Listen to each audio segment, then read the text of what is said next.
Hello दोस्तों, तो कैसे हैं आप लोग। आज हम फिनिक्स एकेडमी के अंदर लेके आए मोशन इन स्ट्रेट लाइन का लेक्चर नंबर 5। तो इस लेक्चर के अंदर हम mainly motion in straight line के अंदर जितने भी ग्राफ्स है वो ग्राफ्स लेने वाले हैं और उसी के साथ ग्राफ्स पे जितने भी कोई प्रीवियस ईयर हो गए या फिर इम्पोर्टेंट क्वेश्चंस हो गए या फिर जो क्वेश्चंस हमारी कंसेप्ट क्लियर करने वाले हैं, ऐसे कुछ क्वेश्चंस हम इस लेक्चर में लेने वाले हैं। तो चलो लेक्चर को शुरू करते हैं। तो इस लेक्चर में मेनली हम ग्राफ्स पे फोकस करने वाले हैं। अगर आपने पिछले वाले 2 लेक्चर्स देखे होंगे तो आपको पता होगा कि हमने मोशन इन स्ट्रेट लाइन के अंदर जितने भी पॉसिबल क्वेश्चंस है कवर्ड पॉइंट पे उतने सारे क्वेश्चंस का प्रैक्टिस कर लिया था। तो अब हम ये ग्राफ्स का लेक्चर लेने वाले हैं और इसी के साथ चैप्टर का जो लास्ट लेक्चर होगा उसके अंदर फिर हम 20-30 क्वेश्चंस की प्रैक्टिस लेंगे। तो उसके बाद हमने इस लेक्चर में कितने क्वेश्चंस कंप्लीट कर लिए होंगे, एक 70 to 80 क्वेश्चंस हमने इस चैप्टर से कवर कर लिए होंगे। इतने क्वेश्चन की प्रैक्टिस करने के बाद हमारा कोई भी क्वेश्चन इस चैप्टर से गलत होने नहीं वाला, क्योंकि जितने भी पॉसिबल टाइप्स के क्वेश्चन नीट में आ सकते हैं उन सभी क्वेश्चंस की प्रैक्टिस हमने इसी लेक्चर्स के अंदर कर ली है। इसके बाद आपने कोई और एक एमसीक्यू बुक सॉल्व की तो वो अच्छी बात है, और नहीं भी की तब भी आपका इस चैप्टर से 99% कोई भी क्वेश्चन गलत नहीं होने वाला। ठीक है, तब भी प्रैक्टिस करना बहुत भी ज़रूरी है, इसलिए हमने मैक्सिमम प्रैक्टिस क्लासरूम में ही कवर कर ली है। ठीक है, तो चलो चलते हैं आज के पॉइंट की तरफ। तो आज हमने मेनली ग्राफ्स के ऊपर फोकस करा है। तो मोशन इन स्ट्रेट लाइन के अंदर मेनली 3 टाइप्स के ग्राफ होते हैं। पहला होता है डिस्प्लेसमेंट टाइप ग्राफ, दूसरा होता है वेलोसिटी टाइम ग्राफ एंड तीसरा होता है एक्सेलरेशन टाइम ग्राफ। इसके अलावा कोई भी ग्राफ जनरली इस चैप्टर से नहीं आता। नीट के लिए तो ये 3 ही ग्राफ्स बहुत ही इम्पोर्टेंट है। ठीक है, तो चलो पहले हम देखते हैं डिस्प्लेसमेंट टाइप ग्राफ। तो ये डिस्प्लेसमेंट टाइम ग्राफ क्या होता है। ये डिस्प्लेसमेंट टाइम ग्राफ में हम अगर स्लोप की बात करें, अब ये डिस्प्लेसमेंट टाइम ग्राफ किसी चीज का हमने दिया गया है, तो इस ग्राफ का अगर स्लोप की बात करें तो स्लोप क्या होता है, y axis by x axis. क्या होता है slope, y axis by x axis. तो यहाँ पे y एक्सिस क्या होगी, डिस्प्लेसमेंट, क्या होगी डिस्प्लेसमेंट, और x एक्सिस क्या होने वाली है, टाइम होने वाला है। एक्स एक्सिस क्या होने वाला है, टाइम होने वाला है। तो यहाँ पे डिस्प्लेसमेंट टाइम ग्राफ का स्लोप क्या होगा, डिस्प्लेसमेंट बाय टाइम, जो कि क्या होता है वेलोसिटी। क्या होता है वेलोसिटी। और उसी के साथ एरिया की बात करें तो एरिया होता है y एक्सिस का जो इंटरसेप्ट है उसका x एक्सिस के इंटरसेप्ट के साथ मल्टीप्लीकेशन, वही होगा एरिया। ठीक है, तो यहाँ पे एरिया कितना क्या होगा, y एक्सिस पे कौन है, डिस्प्लेसमेंट। ठीक है, और x एक्सिस पे क्या है, टाइम। तो इसका मल्टीप्लिकेशन क्या होता है, कुछ भी नहीं होता। तो ये क्या होता है, नॉट डिफाइंड। क्या होता है, नॉट डिफाइंड। ठीक है, तो अगर हम डिस्प्लेसमेंट टाइम ग्राफ की बात करें तो यहाँ पे स्लोप क्या होता है, वेलोसिटी, और एरिया जो होता है डिस्प्लेसमेंट इनटू टाइम। तो इसकी कोई भी टर्म नहीं होती, इसलिए जनरली इस ग्राफ का एरिया नहीं कैलकुलेट किया जाता। ठीक है, इसलिए उसे हमें क्या लिख दिया, नॉट डिफाइंड। ठीक है, अब बात करें वेलोसिटी टाइम ग्राफ की, तो वेलोसिटी टाइम ग्राफ का स्लोप क्या होगा, क्या होगा slope, y axis upon x axis. क्या होगा slope, y axis upon x axis. यहाँ पे y एक्सिस क्या है, वेलोसिटी। ठीक है, और x एक्सिस क्या है, टाइम है। तो इसका स्लोप क्या होने वाला है, एक्सेलरेशन। क्या होगा इसका स्लोप, एक्सेलरेशन। और यही बात हम एरिया की करें तो ये हो गया वेलोसिटी इनटू टाइम, ये क्या हो जाएगा, डिस्प्लेसमेंट। वेलोसिटी इनटू टाइम क्या होता है, डिस्प्लेसमेंट। तो वेलोसिटी टाइम ग्राफ के अंदर हम स्लोप भी कैलकुलेट करते हैं और एरिया भी कैलकुलेट करते हैं। जब हम स्लोप कैलकुलेट करते हैं तो हमें मिलता है एक्सेलरेशन, और जब हम एरिया कैलकुलेट करते हैं तो हमें मिल जाएगा डिस्प्लेसमेंट। अगर बात करें एक्सेलरेशन टाइम ग्राफ की, तो यहाँ पे जब हम स्लोप निकालेंगे तो ये क्या मिलेगा, एक्सेलरेशन अपॉन टाइम। ठीक है, तो ये कोई टर्म है क्या, एक्सेलरेशन अपॉन टाइम की कोई भी टर्म नहीं है, तो ये क्या होगा, नॉट डिफाइंड। तो यहाँ पे एक्सेलरेशन टाइम ग्राफ का स्लोप पूछा नहीं जाता क्योंकि इट इज नॉट डिफाइंड। और यह बात करें एरिया की, ये होगा एक्सेलरेशन इनटू टाइम और यही होती है वेलोसिटी।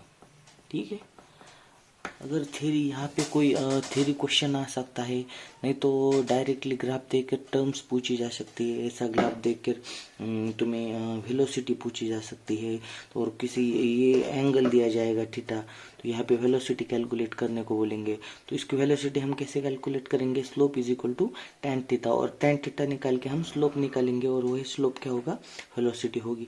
और यहाँ पे एरिया की बात तो नहीं की जाएगी क्योंकि यहाँ पे एरिया इज नॉट डिफाइंड। यहाँ पे बात करें वेलोसिटी टाइम ग्राफ की, और एक्सेलरेशन पूछा वेलोसिटी टाइम ग्राफ देकर, तो हम एक्सेलरेशन के लिए क्या निकालेंगे? स्लोप निकालेंगे ग्राफ का। अगर यहाँ पे थीटा दिया होगा तो थीटा लेकर हम इसका स्लोप लेंगे। ठीक है, और बात करेंगे यहाँ पे अगर डिस्प्लेसमेंट की पूछ गया इस ग्राफ में, डिस्प्लेसमेंट ये ग्राफ क्वेश्चन में देकर अगर तुम्हें डिस्प्लेसमेंट पूछा गया होगा तो हम ग्राफ का क्या लेंगे? एरिया लेंगे। और उसी के साथ तीसरे ग्राफ में अगर हमें वेलोसिटी पूछी गई होगी एक्सेलरेशन टाइम ग्राफ देकर, तो हमें क्या करना पड़ेगा? इस ग्राफ का एरिया निकालना पड़ेगा। ठीक है, तो चलो चलते हैं नेक्स्ट पॉइंट की तरफ और देखते हैं कि अभी इस टॉपिक में ग्राफ्स के अंदर किस टाइप के क्वेश्चन आते हैं। ठीक है, तो जनरली ग्राफ पे बहुत ही कम क्वेश्चन आते हैं। ठीक है, और वो कम क्वेश्चन भी कौन से टाइप से या फिर किस किस प्रकार से आपको क्वेश्चन पूछे जा सकते हैं वो हम आगे देखने वाले। तो चलो चलते हैं थोड़े बार क्वेश्चंस की तरफ। तो यहाँ पे जो हमें क्वेश्चन दिया गया है, find the v1 by v2, और v1 v2 क्या है? वेलोसिटी है। इनका हमें रेशियो पूछा गया है। तो अभी इस प्रकार के ग्राफ्स में हमें क्वेश्चन पूछे जा सकते हैं। तो इसे हम कैसे कैलकुलेट करेंगे? हमें पता है डिस्प्लेसमेंट टाइम ग्राफ अगर दिया गया होगा और हमें वेलोसिटी कैलकुलेट करने से अगर हमें वेलोसिटी कैलकुलेट करने को बोलेंगे तो हमें पता है velocity is equal to slope of displacement time graph. ठीक है, therefore v1 is equal to कितना हो जाएगा? tan 60, क्योंकि स्लोप इज इक्वल टू क्या होता है? tan theta. ये हमें पता है, फॉर्मूला है ये, slope is equal to tan theta. इसलिए v1 is equal to tan 60 and v2 is equal to tan 30। ठीक है, इसी तरह से v1 by v2 is equal to tan 60 by tan 30। ठीक है, इज इक्वल टू √3 बाय 1/√3। ये √3 ऊपर की तरफ आ जाएगा, ये हो जाएगा √3 into √3 by 1 is equal to 3। ठीक है, और यही है हमारा बिल्कुल सही जवाब। तो v1 बाई v2 क्या हो जाएगा? 3:1। अब और कौन से प्रकार के क्वेश्चंस ग्राफ से आ सकते हैं ये हम आगे देखने वाले हैं। तो चलो चलते हैं नेक्स्ट क्वेश्चन की तरफ। तो यहाँ पे क्या क्वेश्चन दिया गया है? एक ग्राफ दिया है वेलोसिटी टाइम ग्राफ, और हमें क्या पूछा गया है? Find the distance and displacement in the given graph. ठीक है, वेलोसिटी टाइम ग्राफ दिया है और हमें क्या पूछा है? Distance and displacement. ठीक है, तो हम हर एक पार्ट को एक नेम देंगे। तो ये होगा 1, ये होगा 2, ये होगा 3, ये होगा 4 और ये होगा 5। तो ये जितना क्वेश्चन है उतना ही एक बेसिक पॉइंट है ग्राफ्स के अंदर। तो ग्राफ्स में यहाँ पे एक पॉइंट क्या याद रखने का, हमें नोट करके लिख लो कि अगर डिस्टेंस की बात करी जाए, डिस्टेंस की बात की जाए, ठीक है, तो ऑल एरिया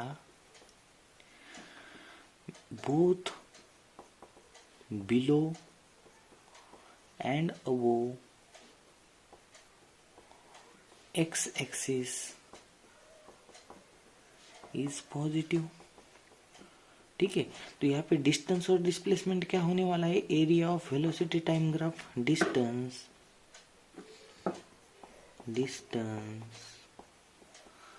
और displacement is area of velocity time graph। ठीक है। लेकिन एक डिफरेंस है, दोनों भी सेम नहीं होगी, क्योंकि ये note distance is all the area both below and above the x-axis is positive. In case of displacement,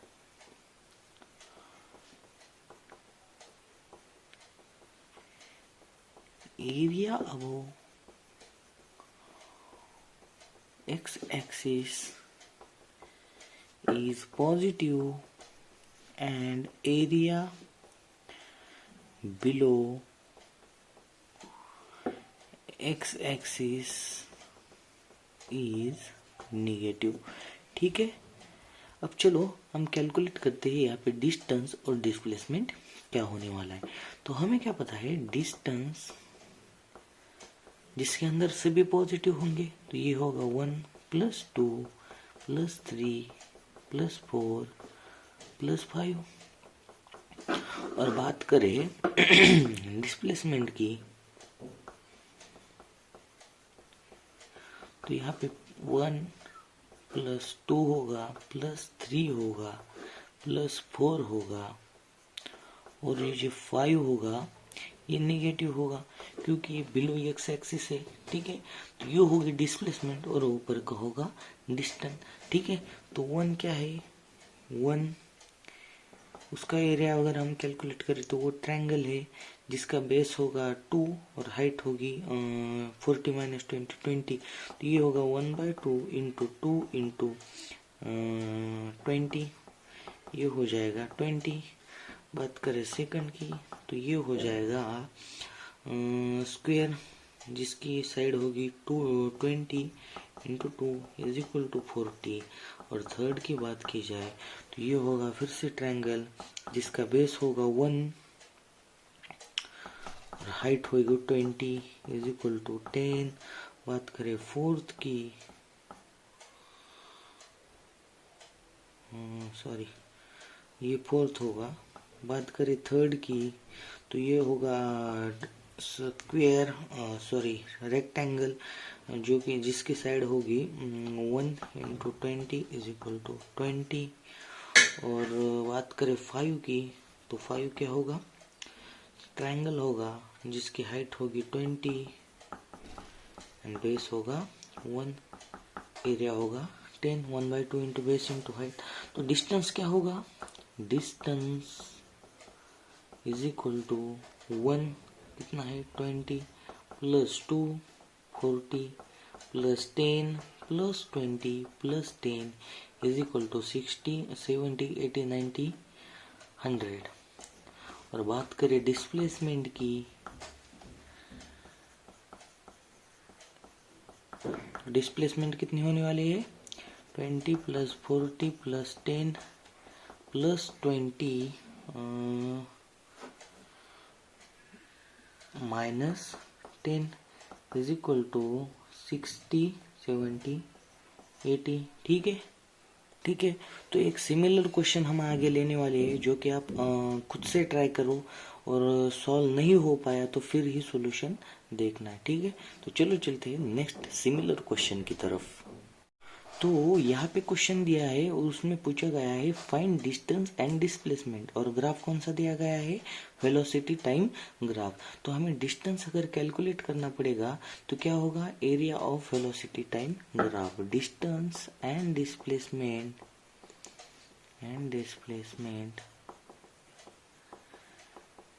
are area of velocity time graph. ठीक है।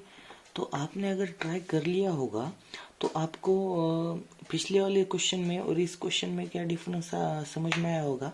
पिछले वाले क्वेश्चन में डिस्टेंस एंड डिस्प्लेसमेंट डिफरेंट की थी, क्योंकि पिछले वाले क्वेश्चन में ग्राफ का कुछ पार्ट एक्स एक्सिस के नीचे भी प्रेजेंट था, लेकिन यहाँ पे सभी पार्ट ग्राफ का एक्स एक्सिस के ऊपर है। इसलिए यहाँ पे डिस्प्लेसमेंट के कंडीशन में जो नेगेटिव पार्ट होता है ग्राफ के नीचे वाला, उसका कोई भी प्रॉब्लम यहाँ पे आने वाला नहीं है, क्योंकि यहाँ पे सभी पोर्शन ग्राफ का एक्स एक्सिस के ऊपर है। इसलिए यहाँ पे distance = displacement = area of graph आने वाला है। ठीक है। तो एरिया ऑफ ग्राफ के लिए हम इसे कुछ पार्ट्स में डिवाइड करेंगे, 2 3, इस कंप्लीट को 3 कंसिडर करेंगे, इस कंप्लीट को इसे 4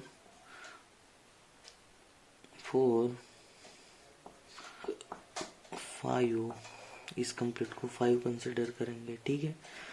तो इज इक्वल टू 1 + 2 + 3 + 4 + 5, ठीक है। तो 1 + 2 का एरिया कितना आ जाएगा, 1/2 इंटू बेस कितना होगा 1 इंटू हाइट कितनी होगी 20 इज इक्वल टू 10। थर्ड का एरिया कितना वाले वाला है, बेस होगा 2 - 1, 1 इंटू हाइट कितनी होगी 20 इज इक्वल टू 20। बात करें फोर्थ की, तो ये होगा ट्रायंगल के हिसाब से 1/2 इंटू बेस कितना होगा 3 - 2, 1 इंटू हाइट कितनी होगी 20 - 10 इज 10 हाइट होगी इज इक्वल टू 5। और बात करें फिफ्थ पार्ट की, तो ये होगा 4 - 2, 2 इंटू हाइट कितनी होगी 10 इज इक्वल टू 20। तो यहाँ पे एरिया कितना होने वाला है कंप्लीट 10 + 20 + 5 + 20 इज इक्वल टू 55।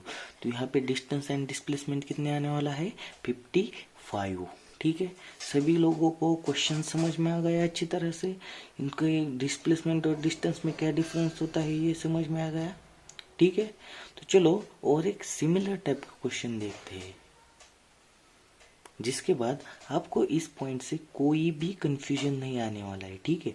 चलो चलते हैं नेक्स्ट क्वेश्चन की तरफ। तो ये एक्सेप्ट लास्ट क्वेश्चन है, हमने सॉल्व किया है उस सिमिलर टाइप का क्वेश्चन है, तो ये 100% बच्चों का भी सॉल्व होना चाहिए, ठीक है। एक बार पॉज करके प्रैक्टिस कर लो, सभी को ये सॉल्व हो जाना चाहिए। उसके बाद स्किप करके तुम नेक्स्ट क्वेश्चन को जान सकते हो, ठीक है। पर एक बार आंसर चेक कर लेना, और जिनको सॉल्व नहीं हुआ है अभी वो इस तरफ ध्यान दे, ठीक है।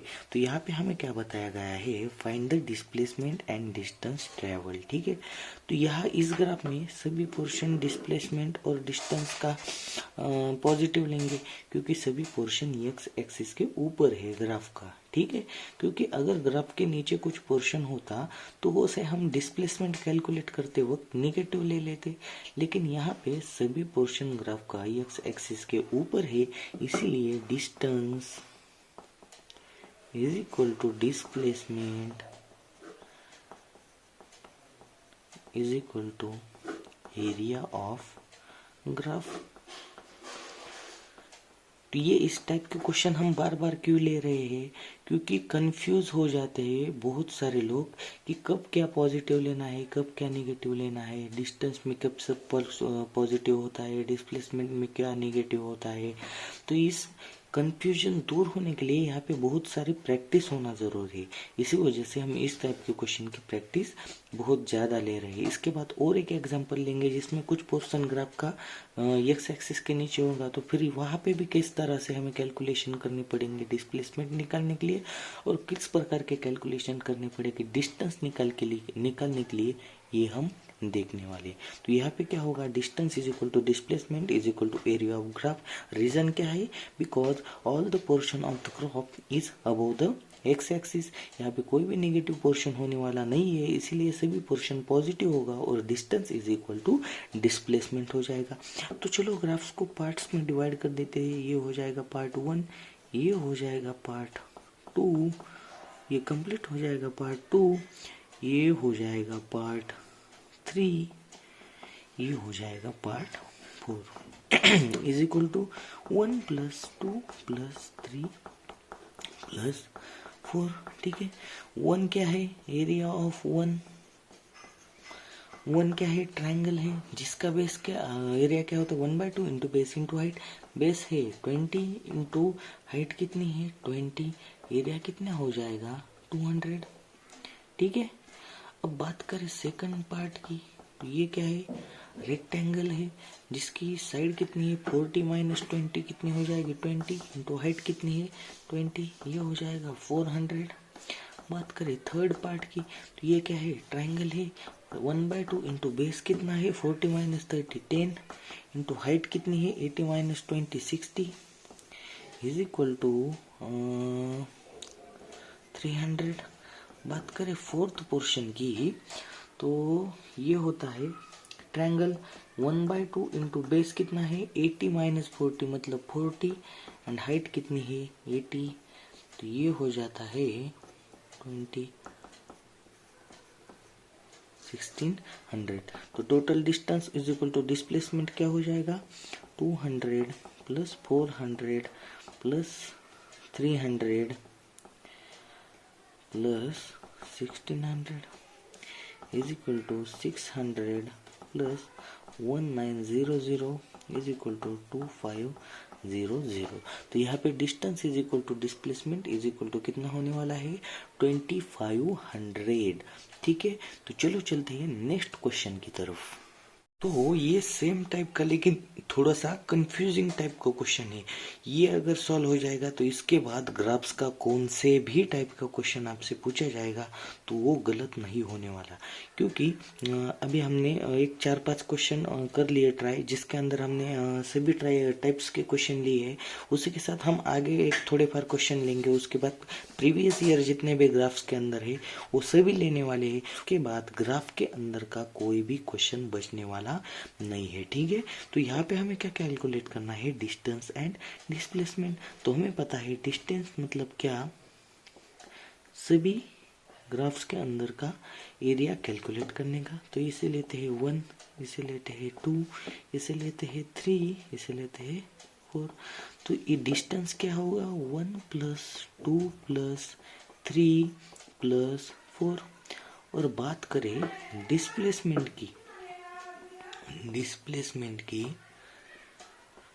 तो डिस्प्लेसमेंट क्या होगा 1 प्लस 2 प्लस 4 एंड माइनस 3, क्योंकि यहाँ पे थर्ड नंबर का पोर्शन कहाँ पे है एक्स एक्सिस के नीचे है, इसलिए जब हम डिस्प्लेसमेंट कैलकुलेट करेंगे तो 3 को क्या लेंगे निगेटिव लेंगे। तो यहाँ पे 1 कितना होगा 1/2, एरिया ऑफ 1 कितना होगा, एरिया ऑफ 1 कितना होगा 1/2 इंटू बेस कितना होगा 4 एंड हाइट कितनी 20। ठीक है, तो ये हो जाएगा 40। और बात करें एरिया ऑफ 2 का, तो 2 कितना होगा 1/2 इंटू बेस कितना 6 माइनस 4, ये हो जाएगा 2 एंड हाइट कितनी 20, तो ये हो जाएगी 20। बात करें थर्ड पोर्शन की, तो ये हो जाएगा 1/2 इंटू बेस कितना 8 माइनस 6, ये हो जाएगा 2 एंड हाइट कितनी 20, तो ये हो जाएगा एरिया 20। फोर्थ पोर्शन की बात करें तो 1/2 इंटू बेस कितना है फोर्थ का 10 माइनस 8, ये हो जाएगा 2 एंड हाइट कितनी है 10, तो ये कितना हो जाएगा 10। तो यहाँ पे डिस्टेंस की बात करें तो ये हो जाएगा 40 plus 20 plus 20 plus 10 is equal to 90। और बात करें डिस्प्लेसमेंट की, तो ये हो जाएगा 40 plus 20 plus 10 minus 20 is equal to 50। तो यहाँ पे हमें डिस्टेंस और डिस्प्लेसमेंट के बीच में थोड़ा सा अंतर दिखाई दिया, क्योंकि यहाँ पे कुछ पोर्शन ग्राफ का एक्स एक्सिस के नीचे भी प्रेजेंट था। ठीक है, तो इस टाइप के क्वेश्चन को हम अब यहाँ पे स्टॉप करने वाले हैं और कुछ डिफरेंट टाइप के क्वेश्चन ग्राफ के अंदर देखने वाले हैं। चलो चलते हैं कुछ डिफरेंट टाइप के क्वेश्चंस की तरफ। तो यहाँ पे क्या क्वेश्चन दिया गया है, the acceleration time graph are as shown, the find the maximum velocity attended by the body. तो हमें कौन सा ग्राफ दिया गया है एक्सेलरेशन टाइम ग्राफ। हमें क्या पूछा है maximum velocity of the body. तो हमें पता है जब हमें एक्सेलरेशन टाइम ग्राफ दिया गया होता है तो velocity is equal to area of acceleration time graph. तो यहाँ पे एक्सेलरेशन टाइम ग्राफ का क्या होगा एरिया 1/2 इंटू बेस कितना है 11 इंटू हाइट कितनी है 10 is equal to 11 into 5 is equal to 55 metre per second. तो यहाँ पे वेलोसिटी कितनी होने वाली है maximum velocity 55 metre per second. ठीक है, तो चलो चलते हैं नेक्स्ट क्वेश्चन की तरफ। तो आज के लेक्चर के अंदर का बहुत ही बेहतरीन सवाल अब आपके सामने है। तो सभी लोग एक बार पॉज करके इस क्वेश्चन को ट्राई कर लेना। सॉल्व नहीं हुआ तभी इसके सॉल्यूशन की तरफ बढ़ जाना, ठीक है। कम से कम 1-2 बार तो इस क्वेश्चन को ज़रूर ट्राई करो, क्योंकि ये बहुत ही बेहतरीन क्वेश्चन है। कम से कम ट्राई करने के बाद क्वेश्चन अच्छे से समझ में आता है, उसके बाद सॉल्यूशन देखने के बाद क्वेश्चन हमें बहुत ही लंबे समय के लिए याद रह जाता है, ठीक है। तो चलो चलते हैं क्वेश्चन की तरफ। A bus accelerate from rest at a constant rate alpha, ठीक है।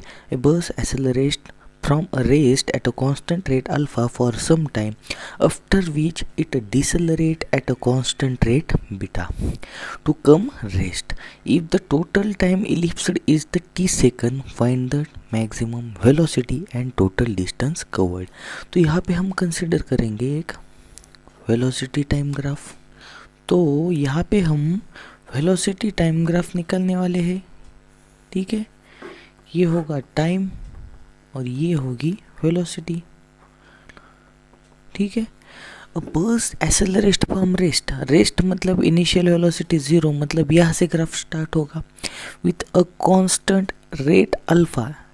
Accelerate from rest at a constant rate alpha, accelerate हो रहा है कांस्टेंट रेट से, मतलब वेलोसिटी बढ़ेंगे बढ़ेंगे बढ़ेंगे बढ़ेंगे with acceleration alpha. After which it decelerate, और यहाँ पे कुछ पॉइंट के बाद ये डिसेलरेट होना स्टार्ट हो जाएगी constant rate beta. Constant rate मतलब वेलोसिटी कॉन्स्टेंटली कम होगी बीटा, ठीक है। And comes to rest, velocity फिर से 0 हो गई, ठीक है। If the total time escaped is t second, ये टोटल टाइम कितना है t सेकंड, ठीक है। फाइंड द मैक्सिमम वेलोसिटी, ये पूछा है हमें, यहाँ पे कितनी होगी velocity maximum v max। And total distance covered, और टोटल डिस्टेंस कितना है। डिस्टेंस मतलब क्या होता है, मैंने अभी ये बताया था, distance is area of velocity time graph. X axis के नीचे हो या ऊपर हो, सभी एरिया जब हम कंसीडर करते हैं तो उसे कहते हैं डिस्टेंस, और नीचे का एरिया जब नेगेटिव कंसीडर करते हैं तो उसे कहते हैं डिस्प्लेसमेंट। तो हमें पूछा गया है डिस्टेंस, तो हम सभी एरिया कंसीडर करेंगे। तो ये कितना होगा 1/2 इंटू हाइट कितनी है इसकी, ये वी मैक्स, और बेस कितना है इंटू टी, ठीक है।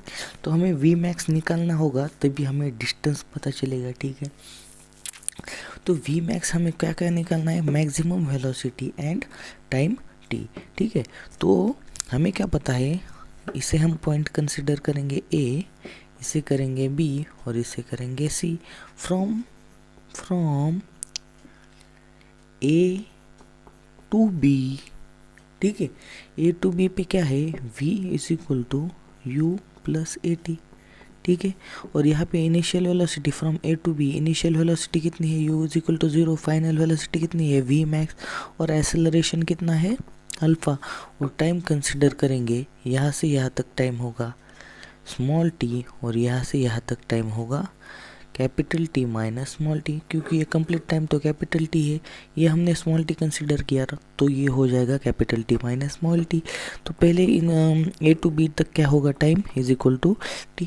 तो v मतलब final velocity v max is equal to initial velocity तो 0 है plus alpha into t, v max is equal to alpha t, ठीक है।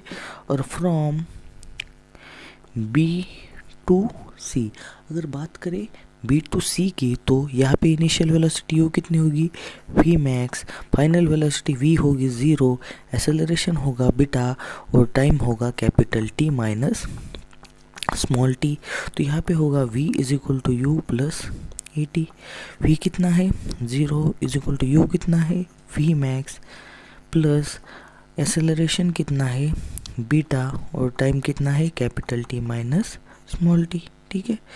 तो ये एक्सेलरेशन नहीं डिसेलरेशन है, क्योंकि बॉडी डिसेलरेट हुई है, तो ये होगा एक्सेलरेशन माइनस बीटा, ये होगा माइनस बीटा, तो ये होगा V max minus beta in bracket capital T minus small T, और V max 0, V max is equal to beta in bracket capital T minus small T. ये होगा equation number 2, ये होगा इक्वेशन नंबर 1। ठीक है, तो चलो चलते हैं नेक्स्ट पेज की तरफ। तो हमें दो इक्वेशन मिले, v max is equal to alpha t, ये था equation number 1, and v max is equal to beta in bracket capital T minus small T, ये था इक्वेशन नंबर 2। ठीक है, तो from 1 and 2 alpha t is equal to beta in bracket capital T minus small T, ये समझ में आया। ठीक है, तो क्या alpha t is equal to beta capital T minus beta small t, alpha t plus beta t is equal to beta capital T, t in bracket alpha plus beta is equal to beta T, t is equal to beta T by alpha plus beta. ठीक है, तो from इसे हम देंगे equation number 3। From 1 and 3 v max is equal to beta T by alpha plus beta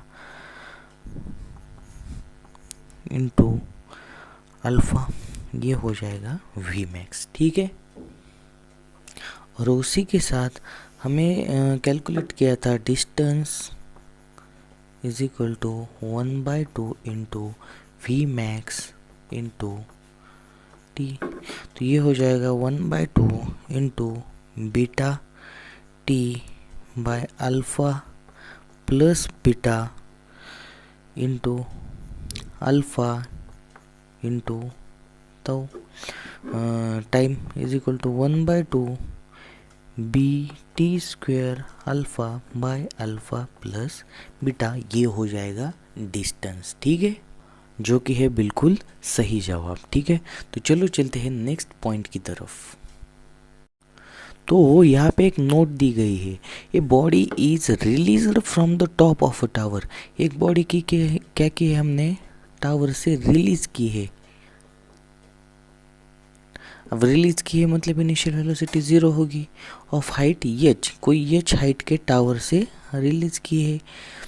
another body is projected, मतलब कोई दूसरी body नीचे से ऊपर की तरफ प्रोजेक्ट की है with velocity u is equal to u, initial velocity u from the bottom of a tower, the time after which the two bodies will meet. तो कितने टाइम के बाद दोनों बॉडीज एक दूसरे को मिल जाएगी, ये ऊपर की तरफ जाएगा, ये नीचे की तरफ, तो कितने टाइम के बाद वो एक दूसरे को मीट करेगा। तो इसका डायरेक्ट फार्मूला याद रखने का, t is equal to h by u. ठीक है, डायरेक्ट फार्मूला क्या है, t is equal to h by u. अब तक यहाँ से कोई भी क्वेश्चन नहीं आया है, और अगर आएगा तो ये डायरेक्ट क्वेश्चन आएगा, वैल्यूज दी होगी, और आपको अगर ये फार्मूला याद हो जाएगा तो ये क्वेश्चन आपको दे जाएगा 5 मार्क्स। कैसे, तो चलो नीचे एक सैम्पल क्वेश्चन दिया है।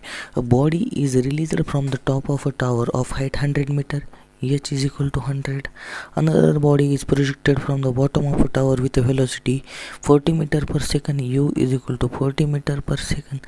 Find the time after which both the stone will meet. मुझे एक फार्मूला पता है, t is equal to h by u is equal to 100 by 40 is equal to 2.5 second.